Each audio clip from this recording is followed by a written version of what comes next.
Assalamualaikum warahmatullahi wabarakatuh. Perkenalkan, nama saya Nur Azizah Litonga, NIM 2020500029. Perkenalkan, nama saya NIM 20205000. Pada kali ini kami akan menjelaskan tentang pengetahuan dan ilmu. Nah, saya sebagai pemateri pertama akan menjelaskan tentang pengertian pengetahuan dan ilmu. Nah, pengetahuan adalah sesuatu yang diketahui. Ilmu adalah pengetahuan, tetapi pengetahuan belum tentu merupakan ilmu. Sebab pengetahuan dapat diperoleh dengan atau tanpa metode ilmiah.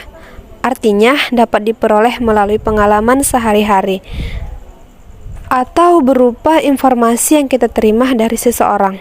Sedangkan ilmu mesti diperoleh dengan metode ilmiah, yaitu menggunakan metode berpikir deduktif dan induktif.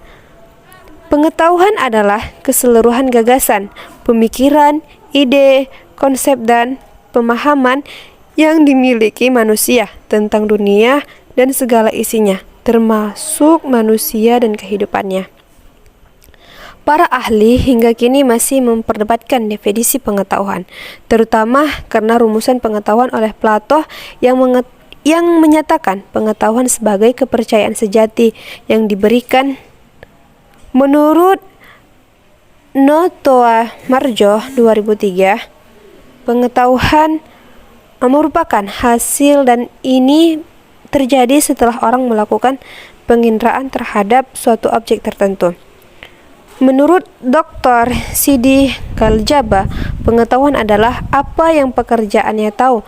Tersebut adalah hasil dari kenal, sadar, insaf, mengerti, dan pandai. Menurut Kamus Besar Bahasa Indonesia 2003, pengetahuan adalah sesuatu yang diketahui berkaitan dengan proses pembelajaran. Titik proses pembelajaran ini dipengaruhi sebagai faktor dari dalam seperti motivasi dan faktor luar, berupa sarana informasi yang tersedia serta keadaan sosial budaya. Secara garis besar, menurut Notoar Majo 2005, dominan tingkat pengetahuan mempunyai 6 tingkatan, meliputi mengetahui, memahami, menggunakan, menguraikan, menyimpulkan, dan mengevaluasi. Ciri pokok dalam cara yang diketahuinya, baik melalui pengalaman belajar ataupun informasi yang diterima dari orang lain. Nah, berdasarkan uraian di atas, maka dapat kita definisikan bahwa pengetahuan merupakan tadinya tidak tahu menjadi tahu dan tidak dapat menjadi dapat. Dalam proses mencari tahu ini mencakup berbagai proses dan konsep-konsep, baik melalui proses pendidikan maupun melalui pengalaman. Pengetahuan diawali dari rasa ingin tahu yang ada dalam diri manusia. Titik pengetahuan selama ini diperoleh dari proses bertanya dan selalu ditunjukkan untuk menunjukkan kebenaran. Titik di dalam filsafat ilmu pengetahuan itu disebut pengetahuan yang benar jika telah memenuhi beberapa kriteria.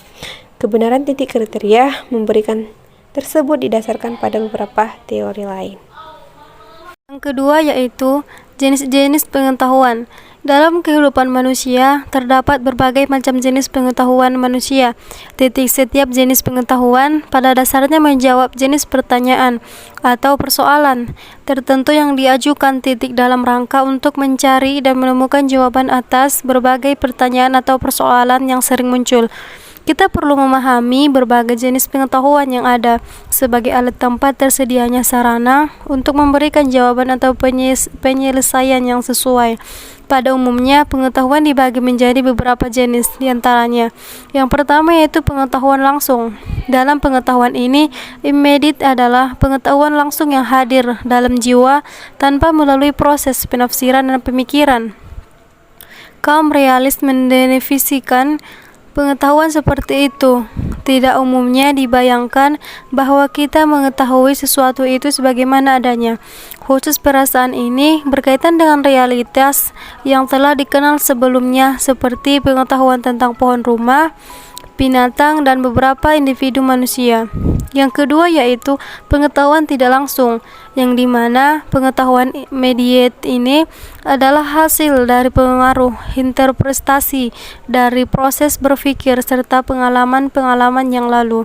Yang ketiga yaitu pengetahuan indrawi, yaitu pengetahuan yang sesuatu dicapai dan diraih melalui indra lahiriah.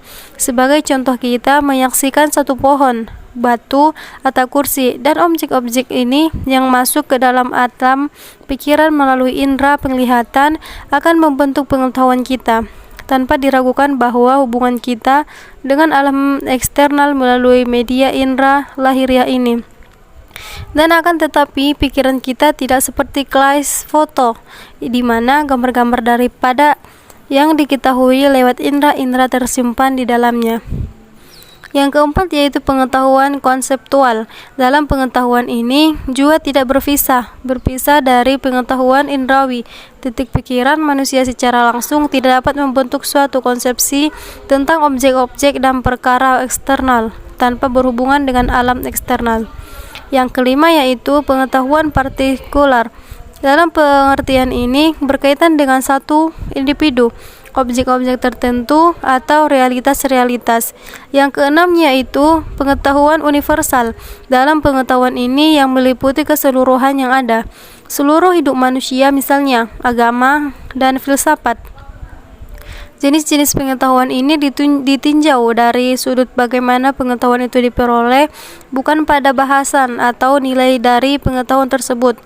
Antara lain, yang pertama, pengetahuan biasa. Dalam pengetahuan biasa ini ialah pengetahuan yang digunakan terutama untuk kehidupan sehari-hari, tanpa mengetahui seluk-beluk yang sedalam-dalamnya dan seluas-luasnya.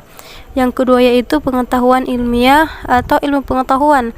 Dalam pengetahuan ilmiah atau ilmu pengetahuan ini yang diperoleh dengan cara khusus, bukan hanya untuk digunakan secara, tetapi ingin mengetahui lebih dalam dan luas, mengetahui kebenarannya tetapi masih berkisar pada pengalaman.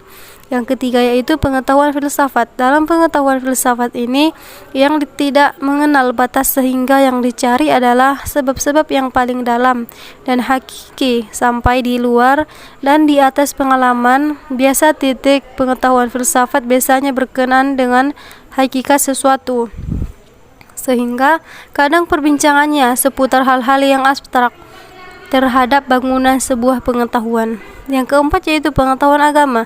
Dalam pengetahuan agama ini, suatu pengetahuan yang hanya diperoleh dari Tuhan lewat para nabi dan rasulnya, yang bersifat mutlak dan wajib diikuti oleh para pemeluknya. Baiklah, di sini saya akan melanjutkan materi kami. Yang pembahasan selanjutnya yaitu cara memperoleh pengetahuan. Sepanjang sejarah kehidupan manusia, terdapat beberapa macam cara untuk mendapatkan kebenaran pengetahuan yang dapat dikelompokkan menjadi dua bagian, yaitu cara tradisional untuk memperoleh ilmu pengetahuan.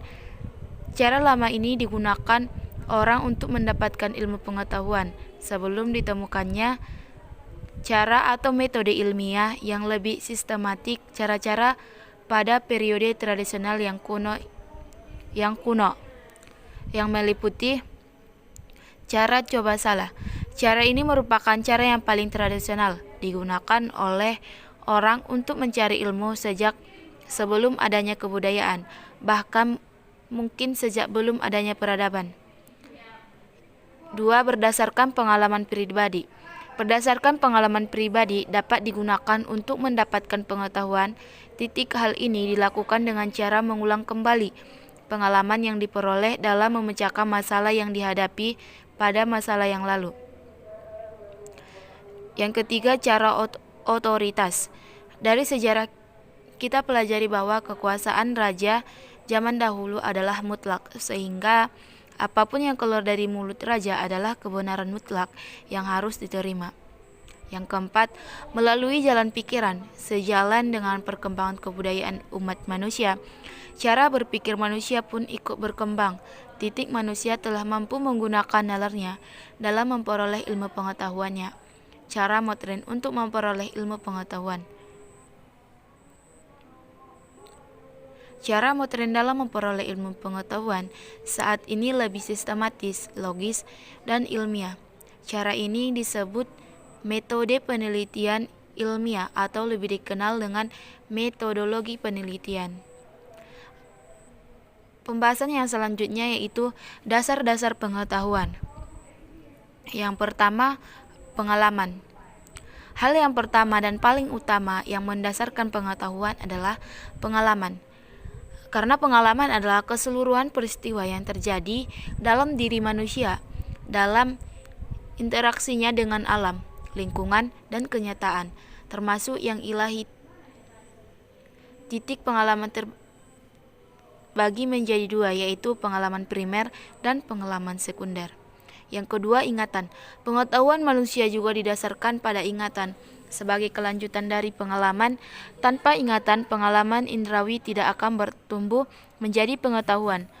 Titik ingatan mengandalkan pengalaman indrawi sebagai sandaran ataupun rujukan. Yang selanjutnya, kesaksian.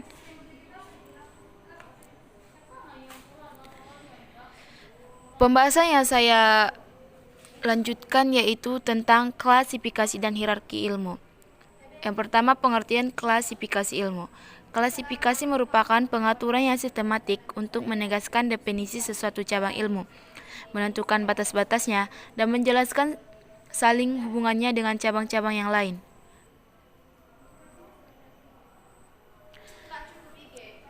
Klasifikasi ilmu menurut para ahli.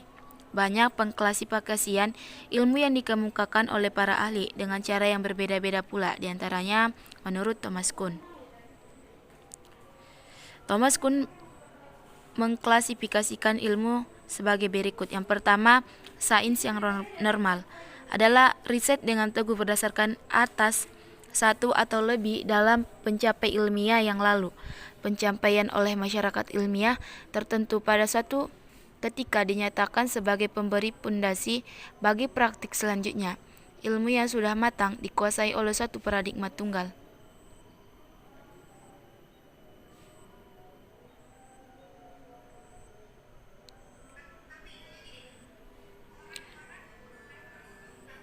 Pembahasan kami, jangan lupa